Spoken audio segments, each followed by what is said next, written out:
Hey everyone, what is up? I am Candace Cordelia and welcome to Capital Wrestling TV. I am here for a very special interview with Mike Law. And as you know, Mike has started at Capital in a very, very interesting way. He started with people hating him and soon enough proved himself to be one of the best talent at Capital Wrestling that we have today. So here we are. How are you, Mike? I'm doing very well. Thanks for having me. Absolutely, absolutely. So I want to get into a lot of things with you, obviously, because this is the first interview that I've had one-on-one with you. So I have a lot of questions, and people want to know what's up with you in terms of just your reign at Capital. You started off as the intergender champion of the known universe. I'm glad I got that. I almost that was very well done, because even I couldn't get that on like 2 or 3 tries. Yeah. So talk to us about that at first, because you came to Capital, you lost your first match, but you can't win everything, and you proved yourself. You proved yourself. You won that belt, and I just want to get an idea of the journey that you've had so far. No, and I think a lot of people, there are things that when you're given a certain direction of what to do, you as a visionary often think, oh, this could be done better, you know what I mean? And so, I'm glad that it transitioned eventually to something else, because if we weren't going to do it all the way that I felt it should have been done, then we might as well just go, and change directions, which we eventually did with that intergender title. And so, as far as when I first started with the company, like anything else, it's a testing thing. You're testing the field. Obviously, people didn't necessarily like me, but I think gradually what happened was it's not necessarily people even still like me. I still get people who like boo me, which is fine. Yeah.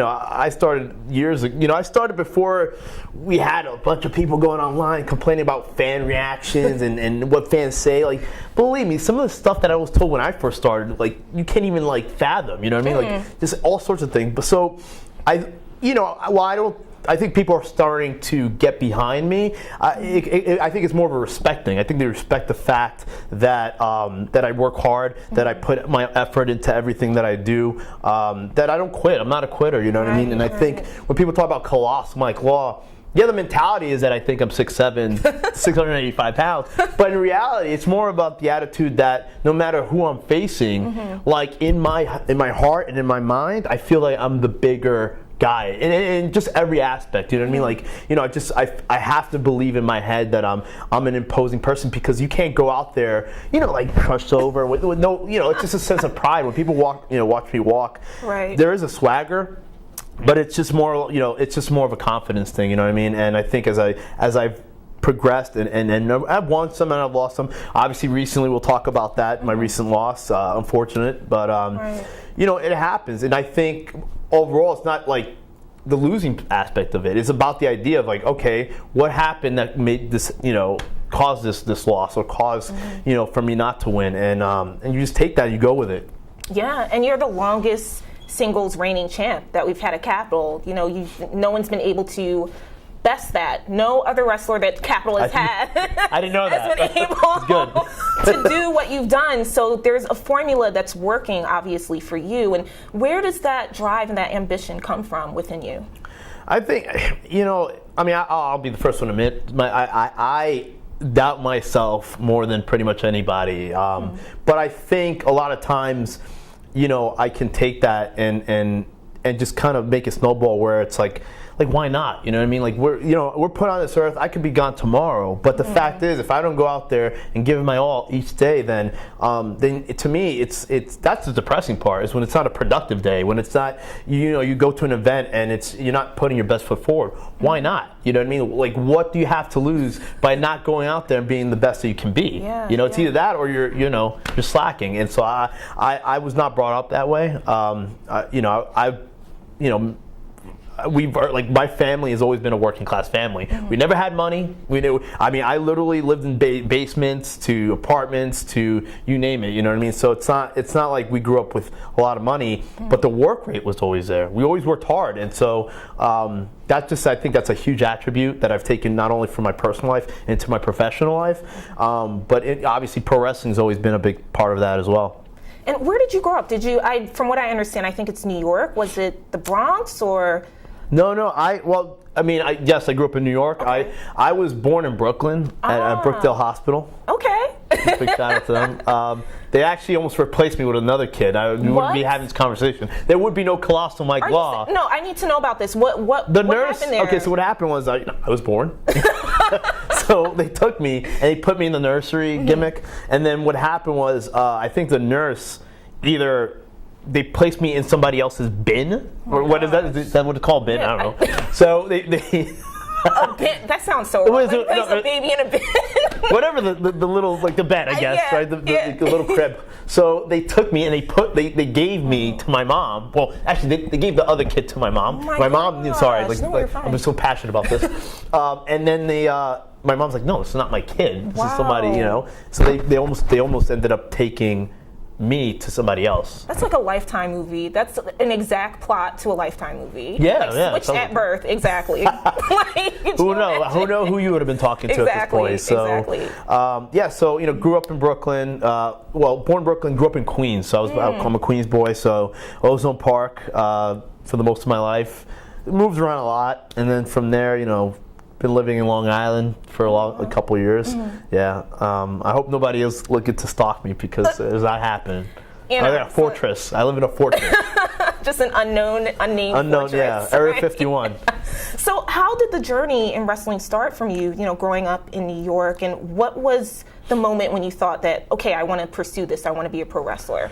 I always wanted to be a pro wrestler. When I was 4 years old, I remember going to Madison Square Garden watching Ricky Steamboat versus Macho Man Randy Savage inside of a cage, and I'm thinking, like, man, even then I was like, that's the long, like, as far as memory wise, as far as pro wrestling, that's as far back as it went, and that was a live event. My uncle almost got the crap beat out of him because he had one of those air horns. Oh my god! And he kept on, pressing the air horn, and the guys in front of him weren't very appreciative of that. And then they turned around, and I remember fists started flying and everything. I fell in love with wrestling, but as far as training, I started training when I was 15 years old. In 1998, guys, 1998. Wow. I'm old. The 90s. Yeah, in the late times. 90s. Yeah, it was comparatively. Yeah. So 98. My uncle was a referee at a local indie company called Arena Puerto Rico out in Brooklyn. It all ended for him when some dude who didn't legitimately like him, he was a referee. He took a Heineken bottle and broke it over my uncle's head, and he was done after that. It just. Stuff like that doesn't necessarily happen as much nowadays, but it was a wild, wild west for years, and that was one of those things where, you either took it and you embraced it, or you're like, okay, well, I don't want any part of it. So stuff like that happened a lot. Certainly does not happen anywhere near as much as it does now, or back then.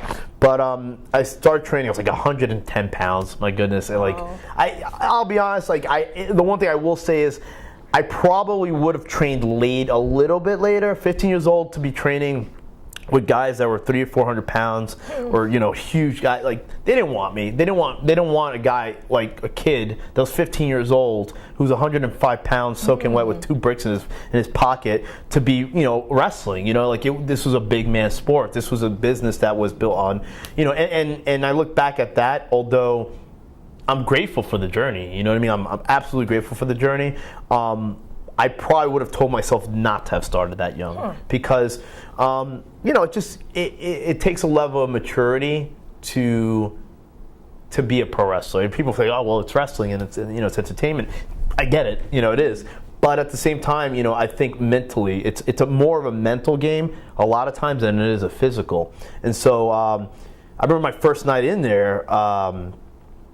And I still thank the guy, Homicide, from Impact Wrestling. He was the first guy I ever got in the ring with. He didn't remember it, and I did not expect him to remember. But I always tell him, I'm so grateful because I had no idea what I was doing. And then you and I locked up, and I was like, he could have killed me. I mean, seriously, could have. And he didn't. And it was I didn't know, we call him D, but I didn't know, Homicide that well. And so I was very appreciative. But I remember they hung me upside down. They took my shirt off, and like a Congo line around the ring, just chopping me senseless. And I had welts all over my body. And but to me, it was most people would have ran. away, I had something to prove. Now I had something to prove. Now I had to prove to them that I could take it, come back, and just be tough. And I was just always told never to back down from anybody. So that's just, again, it goes back to the colossal namesake. That's just my idea of not backing down from anybody. And so that could also be traced down to my days over in Arena, Puerto Rico. And how were those, if you don't mind just coloring in, the lines and telling us exactly your time with that promotion and give us some idea of that? It was, it's not what it is today. Certainly not. There are a lot of great training centers today. I mean, just great. Everything from the House of Glories to Creator Pro, Wrestle Pro, Monster Factory, etc. Back then there weren't as many. So you either had Gleason's, which is Johnny Rod's place, or you had Arena Puerto Rico, which was nowhere near at the level of anybody. Like, they were just literally, if you had $25, you got in the ring, and I remember this one guy, I swear to you, I'm not even trying to make fun of, I truly believe he was homeless, and he happened to get enough money to pay the fee to go in there, and I got in the ring with him, because I was told not to back down from anybody. So I was like, my trainers always said, like, you go in there with whoever, if he's the biggest guy, if he's like, it doesn't matter who he is, like, you go in there and you face, like, you man up. So that's the way we were taught. And it's just one of those things where, I swear to God, like, I think this guy was literally homeless, came into the ring. I mean, it smelled like the Jersey landfill on a hot August day. It was terrible. My God, it was terrible. It made me nauseous thinking about it. But he, I got it. Just, you got in the ring with anybody. In retrospect, I probably some people were better off not getting in the ring, because I could have gotten seriously injured. I can tell you how many times I got dropped on my neck or my head and stuff like that from people who just didn't belong. It's one thing to lay it in. There's nothing wrong with that. It's never been, But they're just guys who are just nuts. Like, they saw something on TV. Let me see how a guy who's 115 pounds can take it. But yeah, that, putting the rings up. The rings back then were different from now. Like, we had to take that thing 2 flights down to the basement, and it was just like, it was such a huge learning experience in terms of paying your dues. I eventually moved on to a place called the LIWF Doghouse, which is a far more notorious, I should say, organization, but for the good reasons. They had guys like who've come there, who people know, like Low Key, the Hit Squad, Homicide, guys like the Amazing Red, the SATs. All those guys started there at one point. A lot of these indie guys that were known. So I went there, and that was tougher physically, because these guys were swinging for the fences over there. It was different. I don't think you could get away with some of the training methods that they did back then. Now, I think you'd be out of business, or I'm assuming some police would show up knocking on the door.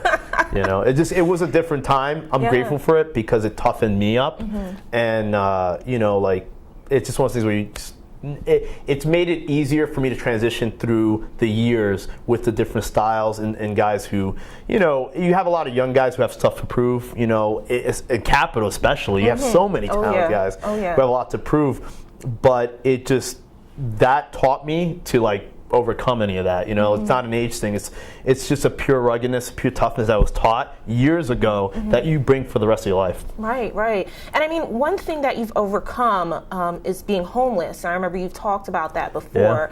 If you don't mind just telling us more about that journey as well, how you exactly came to that point and how you got out of being homeless yourself. It's funny that you remember that, because it's great. And it wasn't like I was living out on the streets. I just had no home. You know what I mean? And that was the toughest. It was a tough. I would say year and a half. It was just. I think it was just more having the right people around you. Like in anything else in life, if you have the right people around you, it's always a good thing. And I just happen to have really good people around me, and.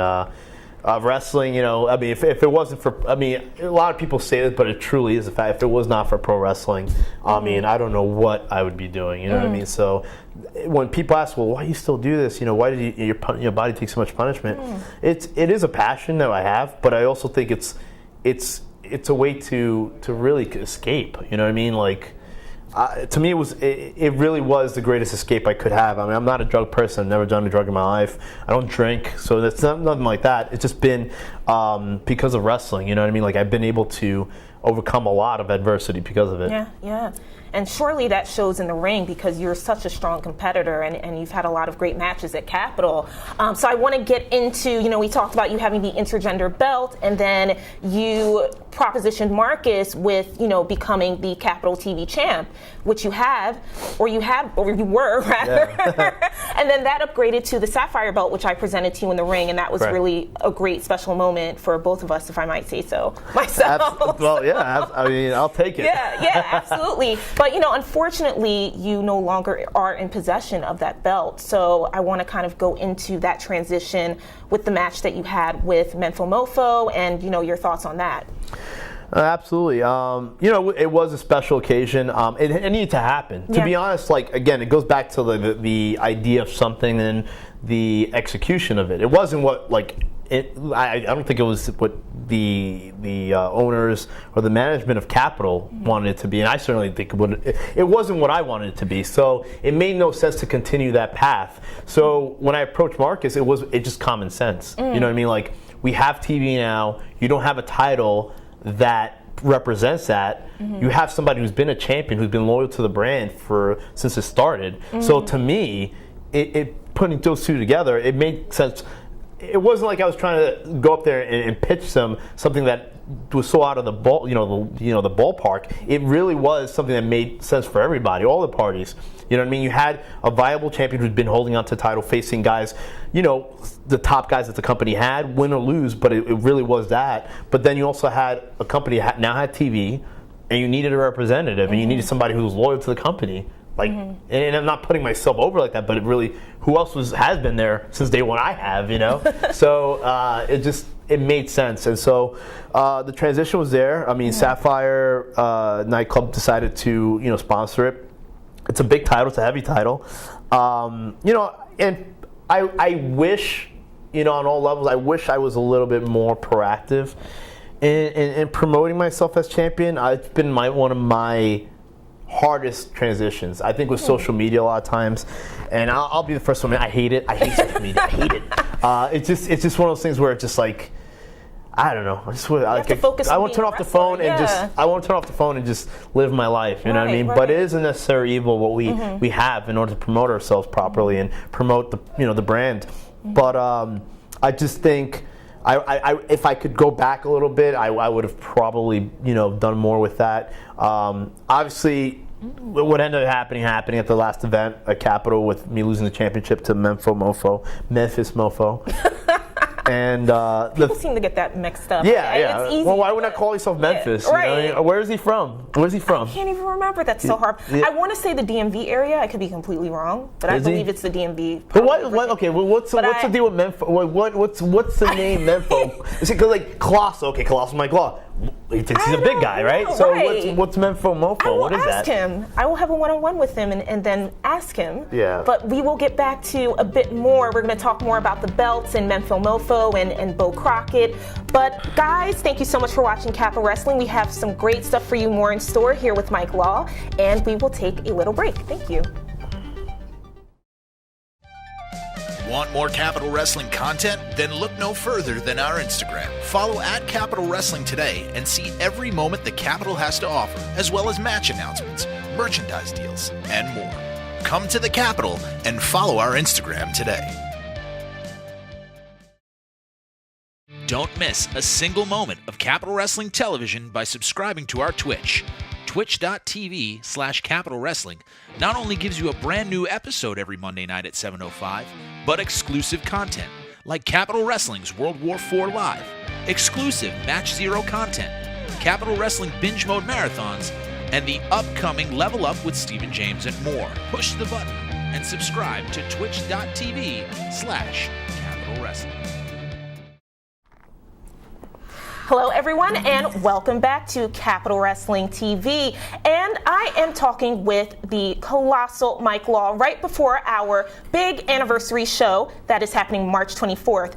Colossal Mike Law, he has been our former Intergender of the Known Universe champion, our Capital Wrestling TV champion, and Sapphire TV champion. However, Mike, we know that you lost the Sapphire TV championship to Menfo Mofo, so we're all just wondering, where exactly do you go from here? No, I appreciate the accolades. Like, one of the things that, again, I think a lot of times we don't have a chance to really embrace and really appreciate the stuff you do, because much like the management of Capital Wrestling, they're never happy with the product. They want to continue to improve, and I think everyone should do that. I think all independent wrestlers, I think all the people in general and in life should gather to never be satisfied with just being there. They need to be better, and improve themselves. So again, because the men and women, such as myself, wrestlers that constantly, you're either traveling to a show, you're either training for a show, you're either, at an event, meeting people. So you don't really have a chance. And then when time comes, obviously you're there, you're performing, you're wrestling, you're going to win, you're going to lose. You have to have that in your mind.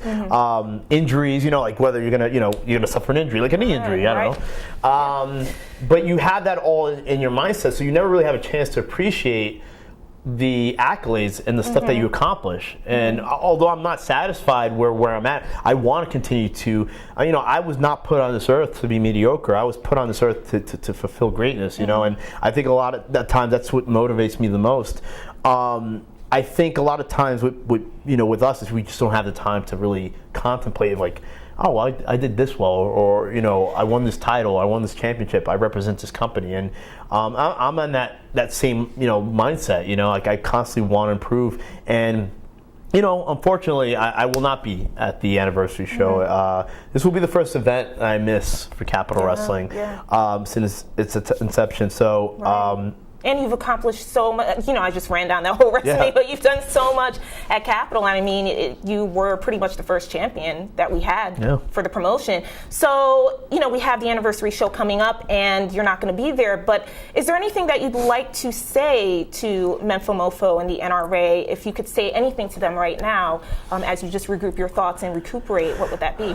Yeah, I'm not going to be at the event on March 24th. I will say that it is a great event. I think every fan who has been there knows that Capital Wrestling is out to prove a lot, but I also believe that they want to put the best product forward. But me, in that same mentality, I can't, as a person who lost a title, a championship, and any champion who's overcome will tell you, sometimes you have to take a step back to see what you need to do in order to regain that momentum that first helped you to get to where you were, which was the the Capital Wrestling Sapphire TV title. So that's where I'm at. I have to mentally get myself. It's a mental game. People don't realize that.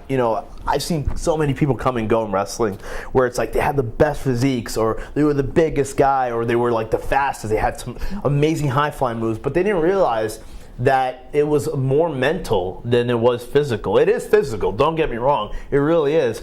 But the mental game that pro wrestling and this business has, you have to be sharp. You have to be ready. And so, being the fact that I'm my knee, I'm rehabbing my knee as well. But I'm also, mentally take a step back to see where I need to be in order to, push forward. That's something that I'm taking this time to kind of just go back into. As far as the NRA, Bo Crockett, especially those guys, Bo, Menfo Mofo, Bo doesn't realize he's doing himself a great disservice. Those two clowns are just joined at the hip. They share the same brain. It's on Twitter, it's on, even in the locker room, I see how they're constantly next to each other, they're buddy. Anyone who knows me knows I'm a loner. I travel to events by myself. I stick to my own corner. It's not that I think I'm a superstar or anything like that. That's just my mentality. I'm just very, I'm an introverted, you know what I mean? Am I friendly? Am I professional people? Yeah, that's who I am. But at the same time, I see those two guys, and Bo Crockett doesn't realize how much of a disservice he's doing to himself. He thinks that he's doing himself this great service by being the right-hand man of Menfo Mofo, but he doesn't realize that at the end of the day, he's hurting his own career. He doesn't realize it. See, I'm giving you free advice here, Bo Crockett, because I know you're not very intelligent. You need Menfo Mofo to complete most of your sentences. But I'm telling you that in a couple years from now, that's all you will be, is his right-hand man. You're not going to be the guy. He's a TV champion now, okay? He has something that you don't have. This business, unless you're in a tag team, which, yeah, they're off and on, but there's like a million guys in the NRA, really. I mean, but the fact is, like, they're not the focal point as far as a tag team. They have the Classic, they have the Tough Guys Inc. Those are the focal point as a tag team.